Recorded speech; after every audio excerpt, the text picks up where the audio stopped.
Hello friends, welcome back to my channel Karthik Telugu news. Friends, ఇవాళ ఛత్తీస్గఢ్ లో ఒక ఘోర రైలు ప్రమాదం చోటు చేసుకుంది. దీని గురించి మరిన్ని విషయాలు ఈ వీడియోలో తెలుసుకుందాం. ఛత్తీస్గఢ్ లో ఘోర ప్రమాదం జరిగింది. 2 రైళ్లు ఎదురెదురుగా ఢీకొట్టాయి.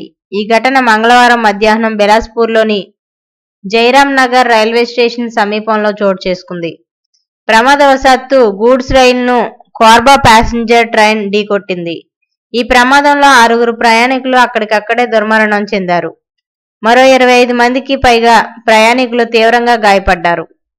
విషయం తెలుసుకున్న వెంటనే ఘటనా స్థలానికి చేరుకున్న రైల్వే అధికారులు సహాయక చర్యలు చేపట్టారు. అనంతరం కేసు నమోదు చేసుకుని దర్యాప్తు ప్రారంభించారు. ప్రమాదానికి సంబంధించిన పూర్తి వివరాలు తెలియాల్సి ఉంది. సో ఫ్రెండ్స్, ఇది అప్డేట్ న్యూస్. మరిన్ని అప్డేట్స్ కోసం ఛానల్ సబ్స్క్రైబ్ చేసుకోండి ఫ్రెండ్స్. అలాగే పక్కన ఉన్న బెల్ ఐకాన్ క్లిక్ చేసి వీలైతే ఛానల్ కో లైక్ అయితే చేయండి.